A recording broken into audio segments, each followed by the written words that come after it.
invaded.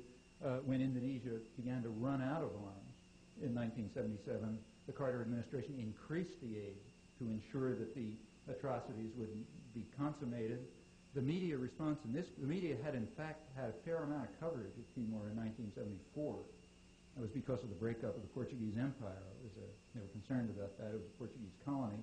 As the invasion started, the coverage dropped. By the time the atrocities had reached a peak, real genocidal, coverage reached zero. Okay, those are the two cases in brief. You can look at the book and find the detailed hundreds of pages backing this up. Now, what's the general response to this? Well, it's interesting. What we said about Timor, first of all, the fact that we were comparing two cases has disappeared. That's unthinkable. What we said about Timor is off the agenda. No discussion of that. What we said about Cambodia, on the other hand, has caused enormous outrage, as if there was something wrong with it. Well, there was something wrong with it. We were challenging the right to lie in the service of the state, and that's unacceptable. The reaction has been extremely interesting. It teaches you something about the educated classes in the media. I'll give you one example, but there's plenty. I think the most interesting example is William Shawcross, who was very upset by what we did because we exposed his lies. In fact, I have a letter from him shortly before the book went to press demanding that we remove every reference to him in the book. The reason he knew about this is because, as I say, we'd circulated the manuscript to lots of people and probably heard about it. Herman and I wrote back to him and said, well, you know, if you can show me something that's misleading or wrong, we'll be glad to correct it. We, in fact, even delayed publication of the book about a month to see if he would respond. I knew he wouldn't, and he didn't, and we went ahead with the publication of the book. Well, he responded in the way a good liberal intellectual does. He concocted the following intriguing story, which quickly became dogma. First part of the story is there was silence in the West over the Khmer Rouge atrocities. Well, that's a pretty audacious claim. About a week after the Khmer Rouge took, about 2 weeks or 3 weeks after the Khmer Rouge took over, the New York Times was already accusing them of genocide. About a year later, the Reader's Digest, which reaches about 18 million people, had a huge story, you know, murder of gentle land, and denouncing them for the worst thing since Hitler. That was echoed in TV Guide, which reaches another 19 million people. At the other extreme, there was the New York Review of Books, which concocted a whole series of fabrications, later quickly conceded to be fabrications, but then repeated as dogma ever since, and then a whole lot of stuff in between. But it's convenient to believe that the West avoided the topic. Then we can have deep thoughts about our failure to be critical enough of third world opponents and so on. So therefore there was silence in the West. Well, that's repeated over and over again. Now, why was there silence in the West? Here the story becomes more interesting. According to Shawcross, first in the Washington Post, then in his book Quality of Mercy, the reason for the silence in the West was left-wing skepticism. So in other words, the left has such awesome power that it was able to silence all the Western media and all the Western governments. They're terrified of us. If we're skeptical, they're going to be absolutely silent. That was his claim, and that's repeated by everyone. Now, how was this left-wing skepticism exercised? Well, he says the most extreme example is me, and he refers to this book of ours, which went to press in February 1979, 2 months after the Pol Pot regime was overthrown, and came out in November 1979, a year after it was overthrown. So we did it by magic. That is, a year after the Pol Pot regime was overthrown, our magic succeeded in silencing the entire Western media and governments for the preceding 5 years. That's pretty impressive. I was kind of, you know, I never felt quite so powerful before. That story is repeated over and over again. In fact, what all of this shows is that you cannot concoct an absurdity. I challenge you to concoct an absurdity which will not be, no matter how ludicrous, which will not be accepted by the educated intellectual community if it's functional. If anything proves it, it's this. We have the details about this in Manufacturing Consent if you'd like to check up the facts. It's the most extraordinary example I know. Would you discuss the relevance and importance of the small critical journals such as The Nation, Zeta, etc. in the context of your veritable thesis of total conformity absence of statistical error, etc. Mm-hmm. Well, the alternative, I mean, remember I was talking about the national agenda-setting media. In fact, it's kind of interesting that when you get down to the local media, there's often some deviation. So, for example, journals like, say, the San Francisco Herald-Examiner often report accurately important stories that are suppressed by the New York Times. And I think there's a reason for that. They're just less important. It's just, it's not a major newspaper. It doesn't matter much what people see there. So when you get down to the local newspapers, you really get a certain amount of variation.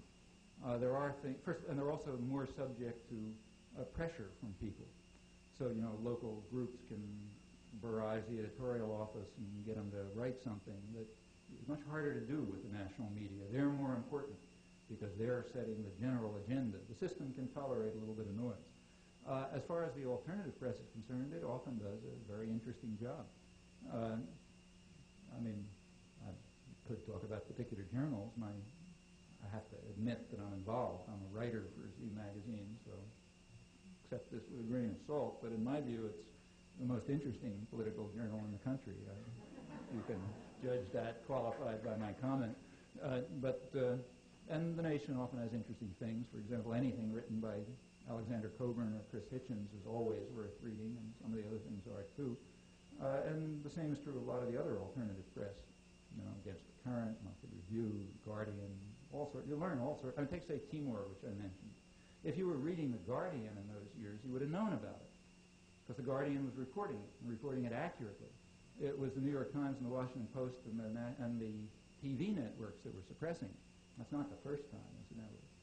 So yeah, the alternative media perform a real service for people who take the trouble to read them.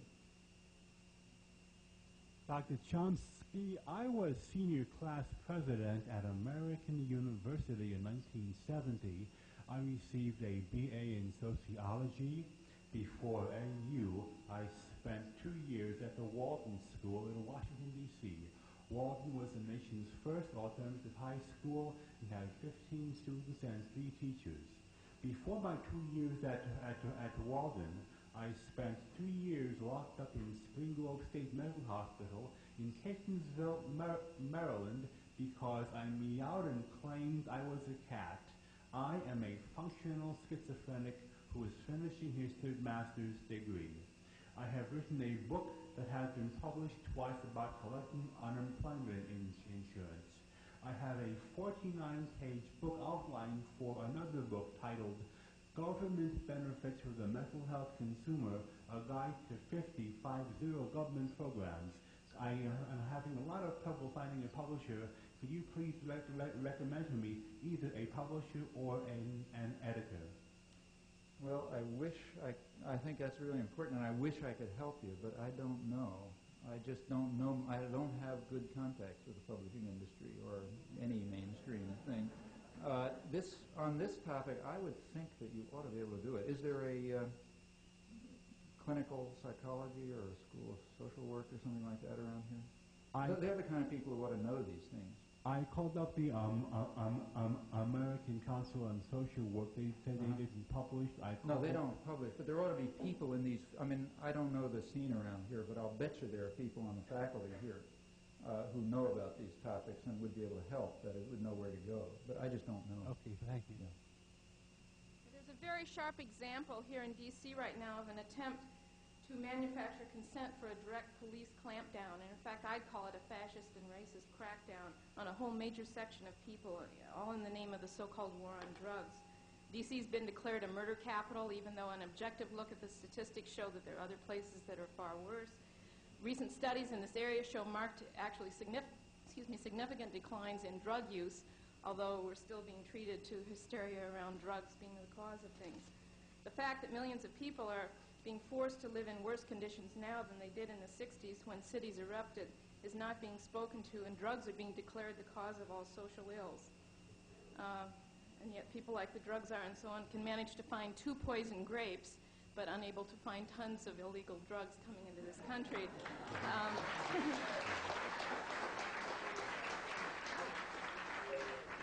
I'd be interested in knowing your assessment of the Yeah. situation. Well, I'm not competent to talk about the Washington case except in one respect. When you refer to D.C. as a murder capital, I actually agree, though not quite in the sense that you were talking about.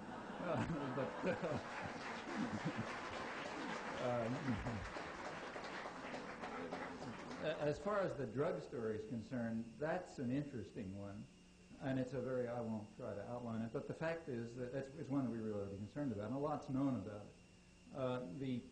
In the post-war period, when the drug business became a serious affair, it really started in southern France as part of the CIA efforts to break up the French labor unions, which were part of a global effort to destroy the resistance and the radical democracy that came out of the Second World War and to restore traditional elites.